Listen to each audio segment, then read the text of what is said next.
Hello guys, welcome back to the Winning at Life podcast. On this podcast, we aim to inspire, to motivate, to help, and to create growth in as many people as we possibly can across the world. And that's the aim for my business, WinningFitness, which is an online transformation company. Now, this one's a bit of a mad one because this is a complete solo one. So I'll be normally interviewing people and letting them tell their story.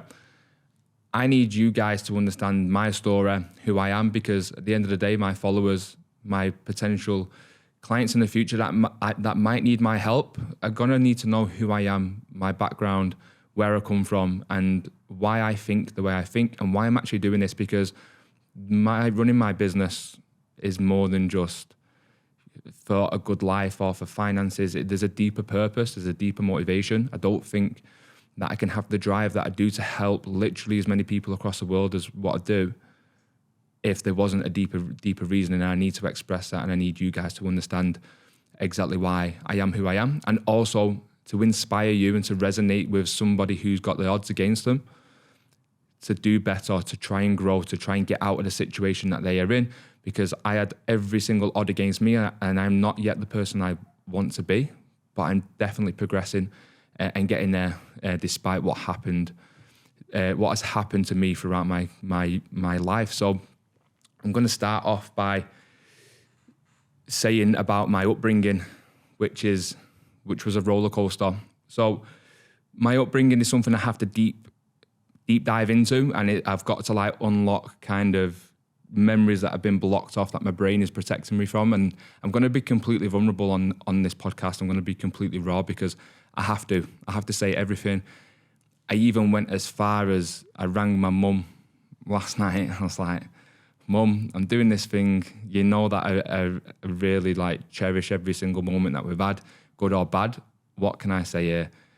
And she straight away just said, just tell him how fucking nuts I was. So I'm going to talk about my mum. My mum is a massive, massive part of my life and a massive motivational factor to why I am who I am and why I do what I do and what motivates me every single day.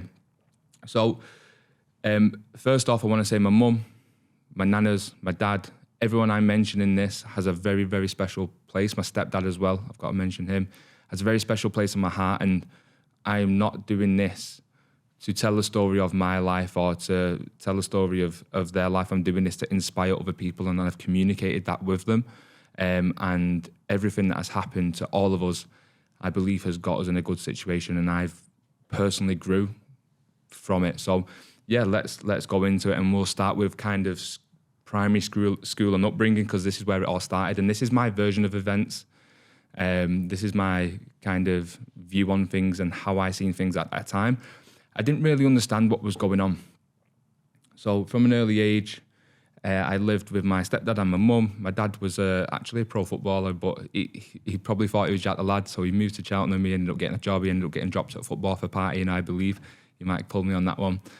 So it was just my mum, my stepdad, and my dog at the time. So I'm from Salford. It's quite a rough area in Manchester. The people that you look up to in Salford are the successful drug dealers, are the successful, we call them grafters, the people that earn a lot of money in the wrong way, as such. But that's the norm. And you're growing up, you're kicking footballs on the street, you're getting motorbikes, doing wheelies, going past you, and you're like, wow, I want to be like that. You see the nice cars, you see the designer clothes, like, I'm going to be like that. I'm going to have that. And that's what you're exposed to. So as young as primary school, I seen that firsthand, literally firsthand.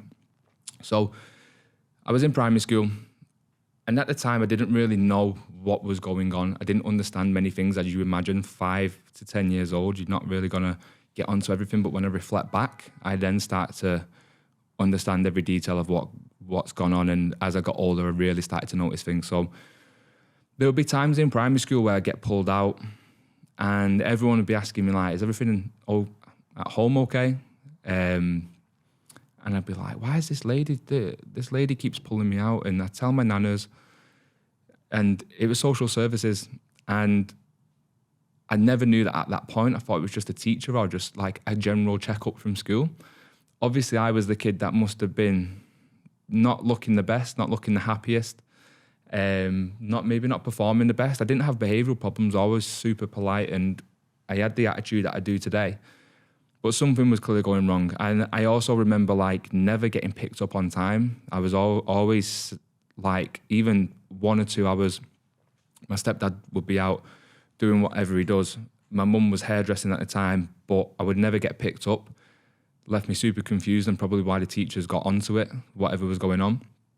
So the first thing I remember is my stepdad he taught me so many amazing lessons. I have a lot to thank him for. He is still one of the father figures in my life, a very important figure. And I still speak to him today, even though a lot of bad stuff happened between him and my mum. He never did anything directly bad to my mum, by the way. But a lot went on. He's always supported me. He always helped me. There was a time where he had to go away. For whatever reason, he did provide for us, but he wasn't present for a couple of years. And that's the first time where things started to go quite wrong for me, I believe. This is from my memory. I believe stuff was going on earlier, but basically my mum, she had me very young, and I believe she was very, very confused, very lost. She had this kid that I know she adored, which she still does. I just think she was a young mum who got in the wrong crowd, who was very easy influenced. And I think it started with party drugs and then would progress. I think her mental health wasn't great when she was left alone in the house. I think she just like went all out on the partying. I don't know if things went heavy with the drugs. I know later on it was more prescribed stuff. For whatever reason, she was very, very depressed. She was alone and she had me as a responsibility. She would always hand me to nanas, and nanas would look after me. 2 nanas are my superstars, by the way. I'm a big nana's boy. I'm a big mum's boy. Like my mum is my best friend, and I do not blame her for anything that went on.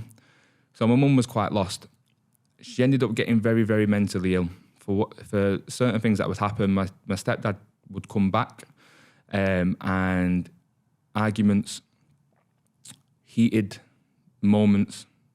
There was clearly stuff going on, and my mum ended up in a hostel, very, very thin, no money, no job, no structure, and hooked on whatever was going on at that time. Now, the first thing that I remember is there was talk of a raping in the hostel that she was at. And I must have been 8, 9, maybe 10, probably a little bit younger. There was talk of a raping, so this woman was hooked on drugs. She had split up with a partner due to what she was doing. She had no structure, had no job, had no money. And then I heard of a raping, and then I'd heard of miscarriages. I'd heard quite a lot. There was a lot going on in my mum's life, which I've now learned from. So time progresses, things aren't getting any better. I'm at this, I would stay at the hostel now and then, but I was at my nana's most of the time. My nana's would hide a lot from me, but I always heard things, and I'd just be constantly searching for my mum. I'd constantly be searching for my mum and my dad. My dad wasn't around at the time. As I said, he was in Cheltenham. He is around now, my biological dad. I would be constantly searching for my mum. Where's my mum? I want my mum. I just wanted a normal life. I would hop from nanas to nanas, then go and see my mum, and then my dad might come and visit me. So I never had stability. I never had a stable home. And I actually remember meeting my girlfriend Misha, and I think it brought a tear to her eye. I was like, when we got the house in Dubai, I was like, I'm just so glad to have my own wardrobe and my own room. So that was a big part of my life. But going back to my mum, it got to a point where it was so bad. She begged Meadowbrook, which is a mental hospital, to take her in. There was a number of suicide attempts. She died in my stepdad's arms at one point. There was alcohol. There was deep underlying issues with her health due to probably the bad habits that she had. So there was a time she was sectioned. I can't remember how long she was in there, but I just remember being so confused, and people would always ask me, like, are you all right? Like, I should feel really bad. I was just like, I just want my mum. But one thing that I did know, even from very young, is that we'll be okay. Things will be okay. I'll make sure that I'm okay. I'll make sure I was quite strong-headed, that I look after myself. I always did okay in school. I was well into my sports.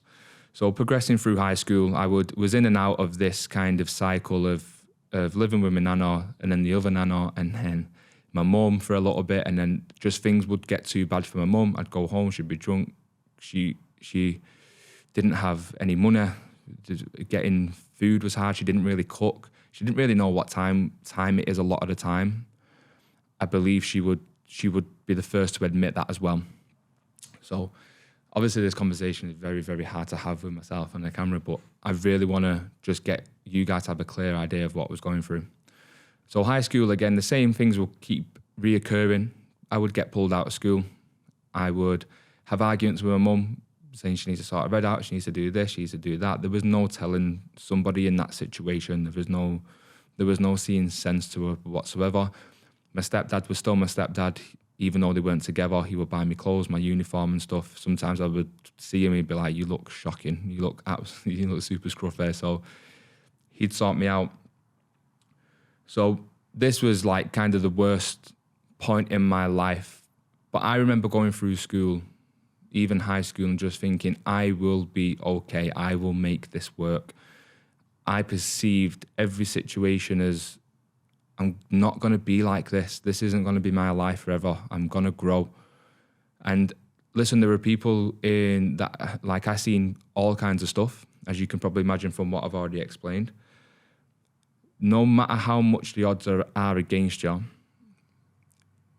someone else's situation, which is my mum's, doesn't have to affect you the way it's affected them. You can react differently. If your dad is an alcoholic, does not mean that you be an alcoholic. Because someone else you know is depressed doesn't mean that you fall into that same cycle. You can actually grow from that experience. So everything that happened to my mum, I hate that it happened to my mum, but I'm glad it happened to me. I'm very, very glad it happened to me, because I would not be sat doing this podcast potentially being able to inspire someone, to help someone. So first off, like, I thank my mum for staying strong and getting through it, because she's still here. I rang her last night, and she is really getting better with her mental health and depression. And this has gone on for 20 years of my life. And I feel like she's only just coming through it now. So like, she's actually the hero in this. She's still here. She's still my mum. She's got another son. So like, if I could give her a round of applause, I absolutely would.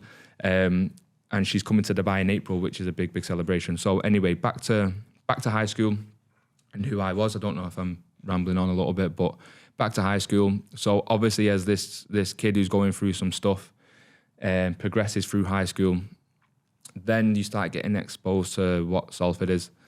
The popular kids were maybe the ones that were good at sport, which I always was. I always had that inkling. Like, I loved rugby, I loved football, I loved boxing, and I always knew that was a path for me. There was a point at 14 to probably 18 where I was really exposed to the wrong path. I was probably in the wrong crowds at times. My school friends are great, pain in the asses, but great people, good lads. But there was a point I would break from that. I would go to older lads, and it was the wrong path. I was exposed to a lot of stuff. And there was a few times where, I probably took one step and then one step back, and I was figuring out who I was. But again, I always had that self-belief that I will be okay no matter what I end up doing. So as school finishes, things aren't really better on a personal level with my mum, but I thought, I'm just going to fight through this. I actually started to really, really excel in sport, in football, in rugby, and rugby got a little bit more kind of consistent with that, and my skills were just like, my natural ability was just there with rugby. So after all these setbacks, I thought, you know what, let's go for this. I put my head into this. I mean, I was still partying. I was still doing some of the wrong things now and then. I didn't really have no direction. I wasn't doing well at school. So I thought, you know what, rugby is probably one of the only things that I've got a chance at here.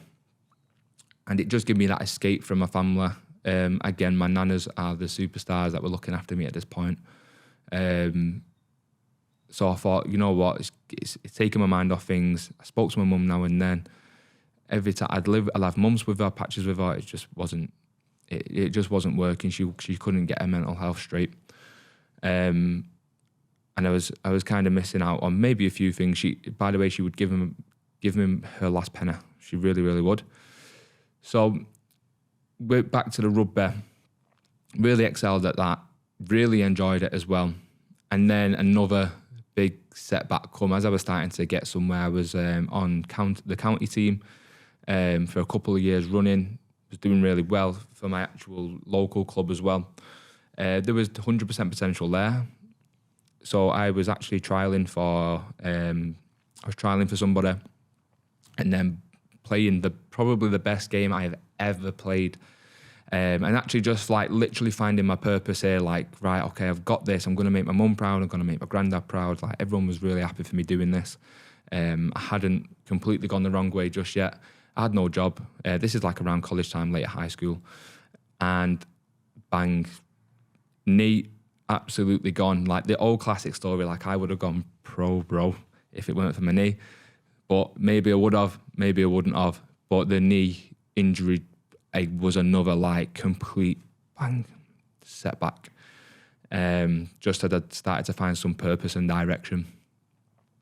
So got to the hospital, knees in tatters. I couldn't move my foot. So like dorsiflexion, guys, if you listen to this, you don't know what that is. It's like your ankle lifting directly up. There was a nerve behind my knee that snapped, that completely stopped any dorsiflexion in my ankle, any movement in my ankle. It was like, have you ever watched a film, Mr. Deeds, where it's got like black foot, you can't feel it, stabs it? That's literally my left foot. So I can't feel it. Even to this day, it's still not recovered. It was a career-ending injury straight away, straight off the back. As soon as I'd done it, the woman was like, I don't think so, nope. And I actually tried to get up. I wanted to carry on that much. I had that much drive. I tried to stand up and put weight on it. My knee was hanging off by my medial ligament only, like literally posterior-wise and lateral-wise, my knee was completely snapped, including all the nerves and stuff. So a bit of a nasty injury. Got to the hospital. My biological dad was actually taking me to and from here. He was present, but we had a great relationship sports-wise. He would pick me up on the weekends, take me to the sports. But there was times where, and he'd be the first to admit this, I needed him. He is a salesperson, probably where I get a lot of my personality from, business-wise, to be honest. But there was a point where I did need him, and he'd be the first to admit he probably wasn't there as much as he did. I remember ringing him and saying, Dad, listen, my mum is off a rocker, literally. She's climbing the walls. Like a young teenager living at the nana's house wasn't actually that cool. Do you know what I mean? Any girlfriends possibly that I could have, I was like, can't really come back to my room. Any mates that I had, I was like, I haven't really got a room. I haven't got a telly in my room. I haven't got an Xbox, anything like that. So it was like, Dad lived there. I don't think my dad was in a position to take me on at that point for however he seen me. I think it was more influence from his wife at the time, to be honest. So yeah, so that was the relationship I had with my dad. So he took me to the hospital, and when the surgeon come in and said, I just seen my dad put his head in his hands, I thought, oh, it's not good news, this is it. So yeah, terrible knee injury, the typical sportsman story. So everything that happened with my mum, to the injury, to the things you're exposed to, these things can shape who you are if you use them as fuel. And that is the whole topic of this podcast. It's not about me. It's not about my mum. It's not about Winning Fitness. It's about using that negative energy, the shit that goes on, because everybody has a story, especially people from around my area. Everyone has this shit. Everyone has these stories. People from out the area, people from all over the world have these difficult stories. I'm nothing special. I'm not that I'm doing anything special now, but I'm in a good place. I'm moving forward in my life. I want to inspire people. I want to help people. I want to be the best version of myself. So these things that shape you early on, help that create a person who you are proud of. Help that create a person that the people that affected you are proud of. Bring them up, bring them out of the situation. So as I continue with the injury, this is where actually things did start going a little bit more downhill. A very, very negative so far. I'm actually not a negative guy, I'm super positive, but everything early on was pretty negative, apart from the odd, like, you know, the moments in the car with my mum singing. We love our dance tunes. She's a proper party girl, which I actually love about her. Just wish it didn't get a grip of her. She loves the tunes like I do. She loves the dance. She loves to sing. She cut me hair, like these special moments, and we just literally were best friends when she was good. But when things were bad, God, they were bad. So after the injury, I went to my nana's.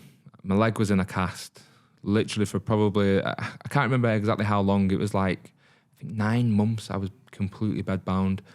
Might have been a little bit longer, but recovery to walk was 18 months. To walk full. I had 2 operations, but I'd always go back and have like this nerve test thing. So this is, at this point, I am just starting college.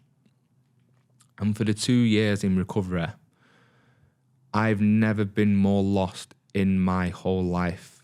All this had happened to me. I just thought, you know what, I'm going to do this sport. I'm going to make my family proud.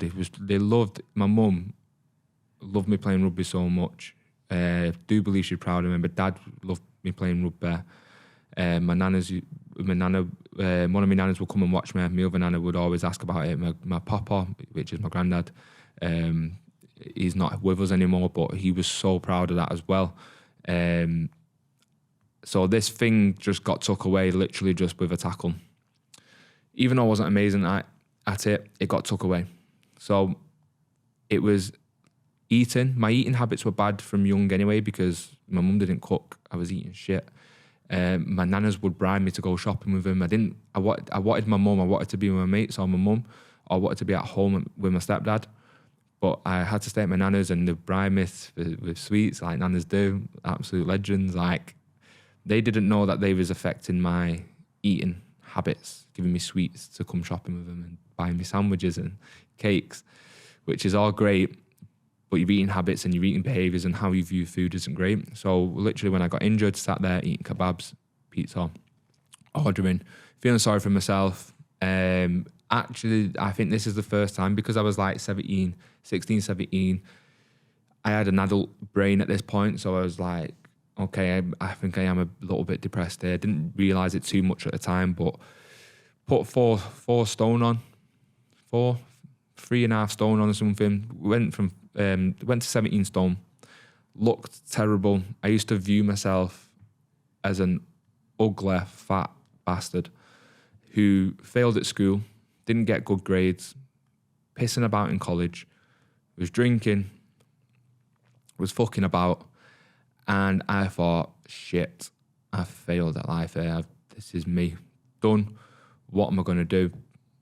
So as I got later on down recovery, I've separated myself from my friends, my school friends, really. It was looking shocking. I look back at pictures, like, this is the picture I compare myself to, you know, when, like, if I post a picture now, I go, right, this was me. This is who I am now, and it makes me super proud to look back where I've come from.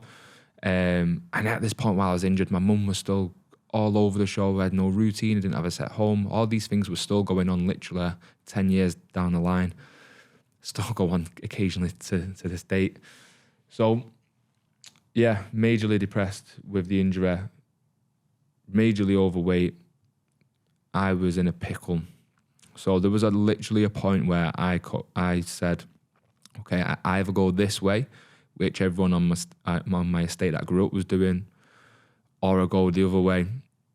I don't know what happened. I don't know why I got a job as a cleaner in my local gym, but I did. I don't know what come over me. I think, you know what? It did me a big favour that my biological dad said, you're going to have to get a job now at this point. So I was like, fuck. I was like, what am I going to do? And never had a job. I used to do little bits of shit for money, like just shit that I can't even speak about. And yeah, so got a job as a cleaner of all things in the gym. I knew I was interested in sport, and I was interested in training. So I was like, right, okay, what's an environment I could be in where I could do the bare minimum, just get through it? And it was cleaning, scrubbing tiles, scrubbing shit off the toilets, cleaning, hoovering the gym. I was this fat idiot in my eyes, this fat idiot in the gym who was failure. Hoovering the gym. I remember like the lads in local area, I'll always remember it.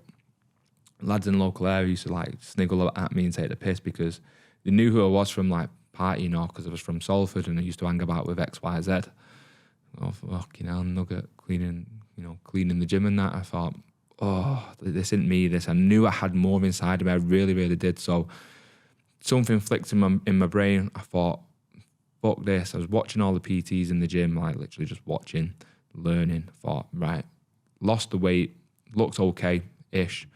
And that's where Winning Fitness was born. Like, I remember one day scrubbing body fat off the tiles, like this like gooey yellow shit. I was going, oh, I can't do this for the rest of my life. I had this fear that I was going to be stuck there for the rest of my life. They'd put me on crazy shifts to clean the gym before the gym opened at like 4 a.m. I'd be partying and I'd get a bike to the gym at 4 a.m. and be scrubbing poo off the toilet. So you can imagine actually how unhappy I was, but at least I got this job and didn't go the wrong way and like try and earn all right money that way. So I always had that work ethic-ish. So yeah, one day I just decided enough's enough, lost the weight. And then I just thought, you know what? That felt really good. Why can't I help others do that? And then that's when Winning Fitness was born. And like, obviously my second name's Winning. My papa is probably really proud of it. Like, the business is called Winning Fitness. It's his second name. Come from Glasgow in Scotland before he moved down to Manchester. Met my nana in Ancoats, and then I was born in Salford. So yeah, so then I thought, you know what, I'm going to help people. Started as a PT, and then this starts the journey that I'm on now. So after all this, I thought, you know what, I have a little bit of an avenue here. And there was still stuff going on all the way through it. So started training people, was getting okay results because of the background I had, because of who I was, because of the mates I had, because of the people I'd been around, because of you're just not exposed to education. You're not exposed to like a higher level thinking. I didn't have parents that taught me anything. I didn't have parents that brought me into any business. I didn't have a family where I was like, do you know what I mean? My stepdad did whatever he did. I couldn't do that. My dad wasn't in my life enough to affect it that much at that time. He'd admit that. And then he would try and tell me what to do, but I was like, fuck you, Dad, I needed you, and I wouldn't listen to anything they say. My nanas were typical Salford nanas, and my mum obviously, like, my mum taught me the biggest lesson, because it was like, okay, right, as bad as this sounds, I can't be like you, Mum. I've got to like find a way to look after you, not be you, look after you. So that was actually my motivation for doing anything. And to this day, all I want to do is make that woman proud. And yeah, so started training people, and there was no education around me. I had no idea like where to look for education, how to progress. So I was like, nothing, no business mind, no structure mind, no service in mind to give these people. It was just like, okay, what money can I collect? Probably just to party, to go on holidays with my mates. But I enjoyed it. I enjoyed problem solving for people. I enjoyed helping people. And you know what? To be fair to me, I actually ended up one of the busiest in the gym. I don't know if it was my personality. I don't know if it was, I had luscious long locks at the time. I don't know if it was my luscious hair. But yeah, ended up really busy. So, but not, I wasn't great at the job. Like, I'd be literally the first to admit I was not great at the job. I was a typical commercial gym PT, walking in pretty loud, party all weekend, literally bender it. And then on the Monday, going in knackered, not really enjoying it like at the time, but as a whole enjoying it, and just like thinking, right, I could just get away with life here.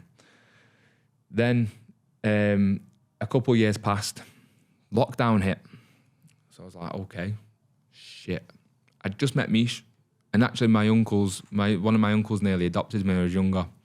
And he always kind of watches what I'm doing and stuff. And when I met Mish, he actually thanked her. He's like, you turned him into a man. I must have like emotionally kind of matured at this point.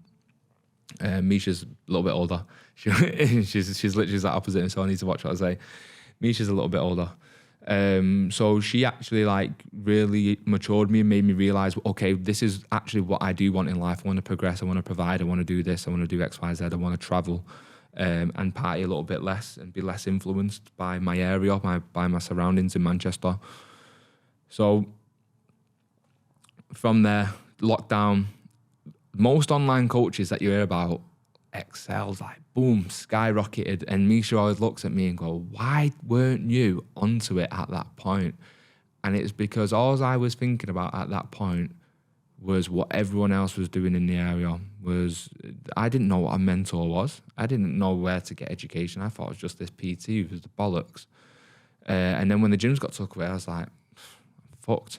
I weren't good at technology. I didn't know about online. I had literally no idea. And that was the disadvantage of being where I was from, so distracted on shit, watching what other people are doing, so distracted on the drug dealers smashing it, so distracted on this. So I was like, right, okay. Partied all the way through lockdown. Actually looks like garbage again. So this was another big setback as things started getting good again. So this is like the third kind of setback, if you like, in my life. Was really happy with Misha, of course. We did a little bit of travelling and stuff. We got the CEAS grants. Luckily, I did pay tax a couple of years before that, so I got a bit of a grant. And that got us through, and I mean only just. But there was a point where now I had that inkling of where I wanted to go, who I wanted to be. That's when I started making a few more moves. Despite everything that happened to me in life, I was never going to settle. I was never going to blame things that went on to not do well or to not try and be the best version. I was a good version. I was doing okay. My family were proud of me because I weren't in jail or I weren't on the streets. I weren't shooting people.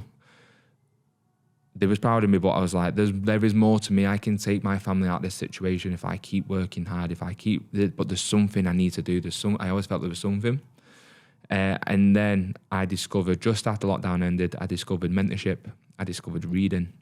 I started training a lot more. I started training properly.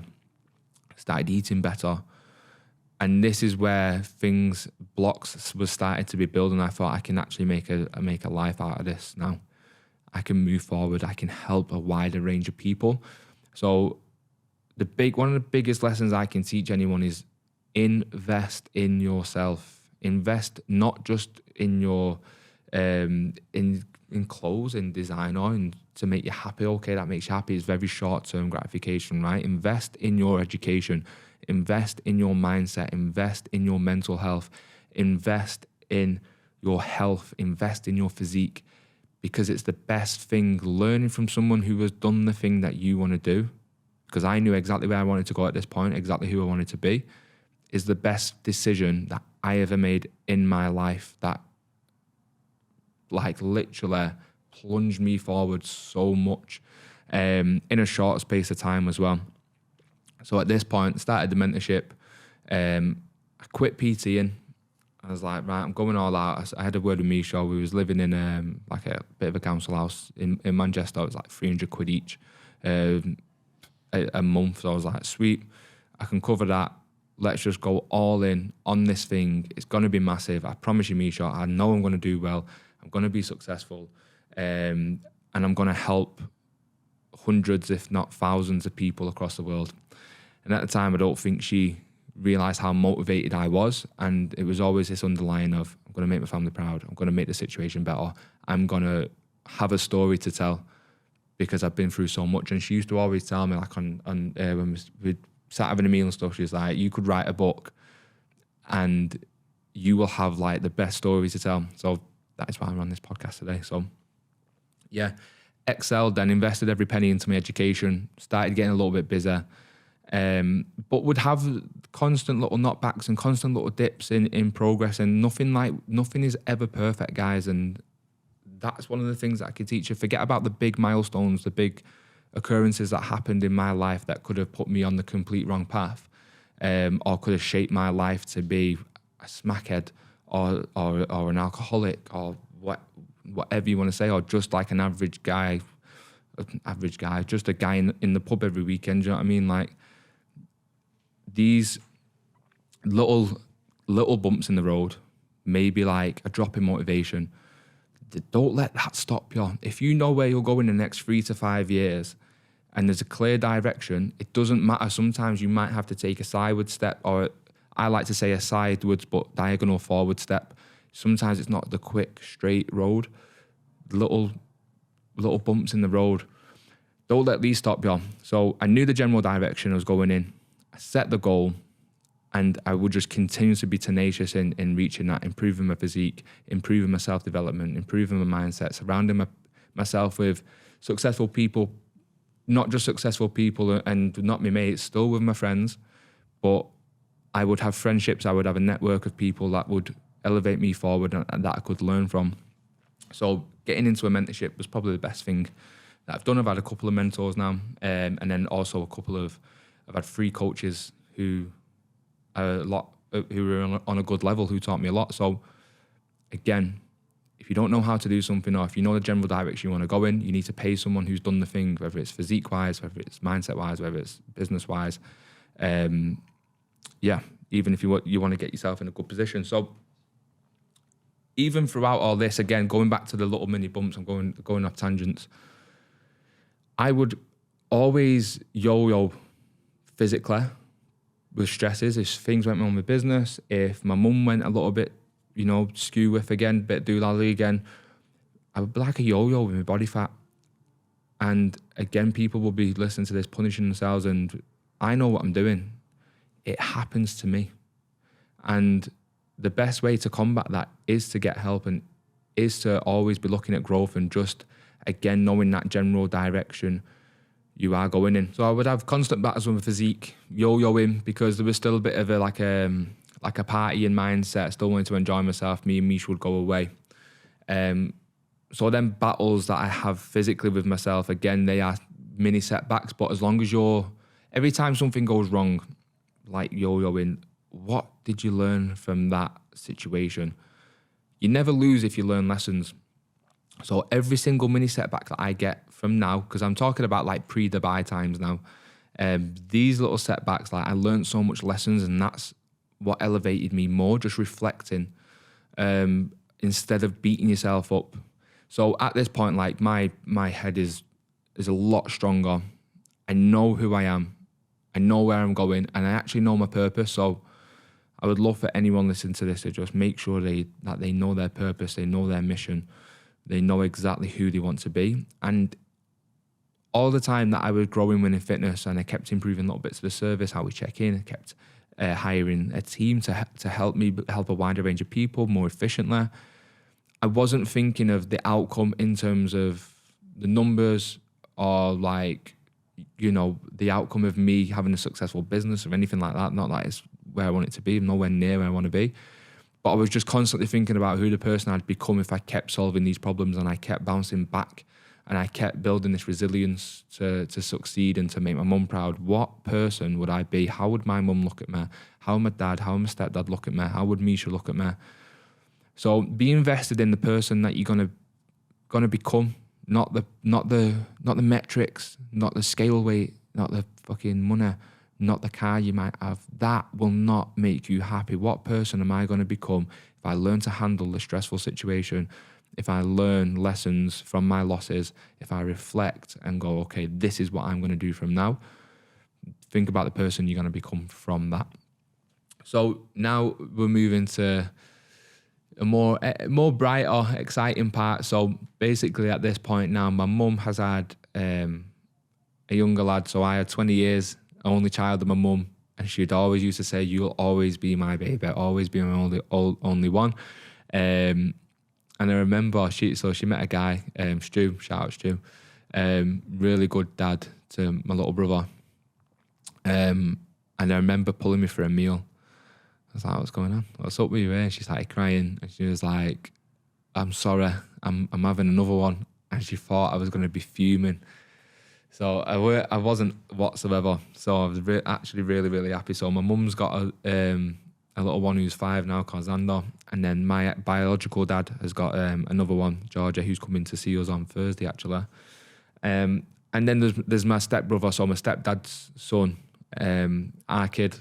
He's my brother, he's my big brother, and always will be. And my stepdad is still completely in contact. So things are actually like kind of okay at this point.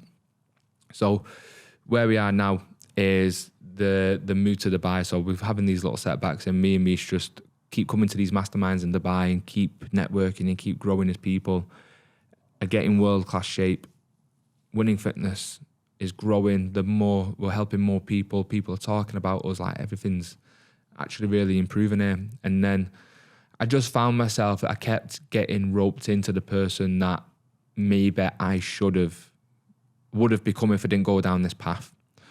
Kept partying a little bit too much. I wasn't feeling mega fulfilled. I thought my ceiling's only so high in Salford, surrounded by things that can distract me, where I can get like kind of, just a little bit like red shiny object syndrome, where I'm like, okay, I'm going to go do that. I'm going to go and earn money here. I was like, right, okay, let's just get myself out of this situation and let's just go all in on this. Let's actually try and change the whole pattern of my family tree the best that I possibly can, and the place to do that is Dubai. So we was at a mastermind.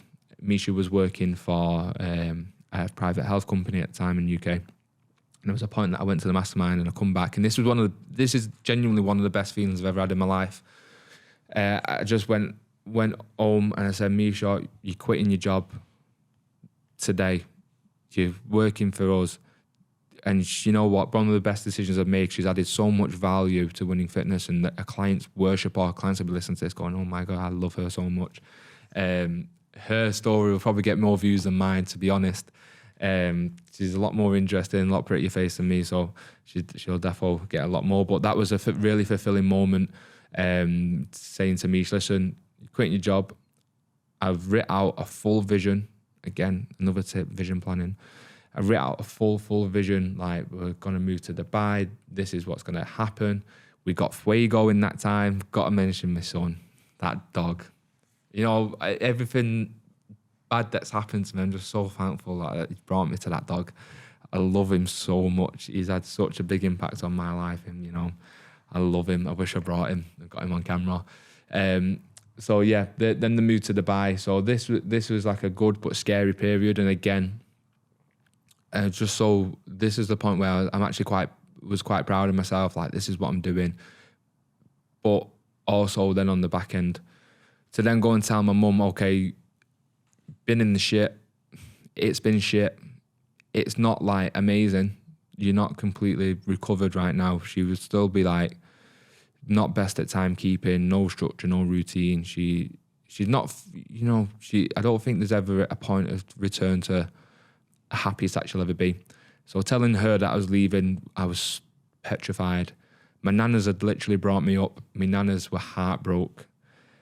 So I was like, oh God. So that was hard. And I explain this to people when I meet people out and about. I'm like, it took me quite a while to settle in Dubai, because I left a tight family at home. Even though we've been through the wars, literally the wars, we love each other so much and we're so close, and everything that's happened, for me to just leave like a key figure in my mum's life and probably my 2 siblings, for me to leave was big, but I had to do it, because the internal motivation that I'm doing it for them.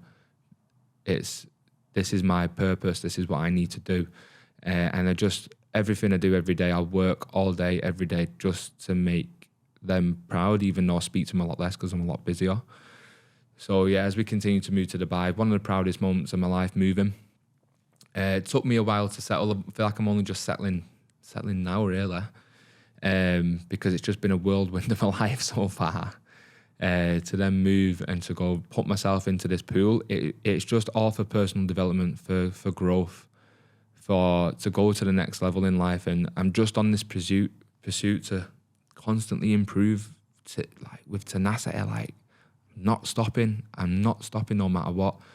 Like people around Salford would go, mad them videos you're doing. Can't believe you do that. How'd you do that?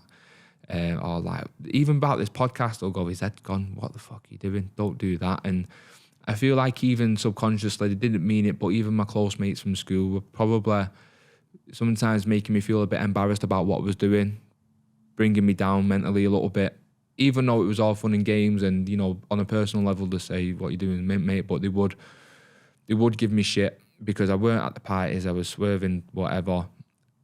And it's easy for them to go, oh, he thinks he's minting, and I don't want that. I want a good relationship with them for the rest of my life, but that was another reason for also moving, just getting away from the distractions, possible distractions, and just being influenced. And once I moved there, you start to then get involved in a higher network of people. Just been at an event this weekend. Shout out Charlie Johnson, my mentor now. Great guy and very, very clever human being. So when I'm having conversations with these guys that are on a similar level to the business, these are the problems that I still face today. Self-doubt because of my background, who I've come from, because I'm speaking to people from different areas, bit of a posher accent. I'm thinking, what are they thinking of me? I can't go up and speak to them.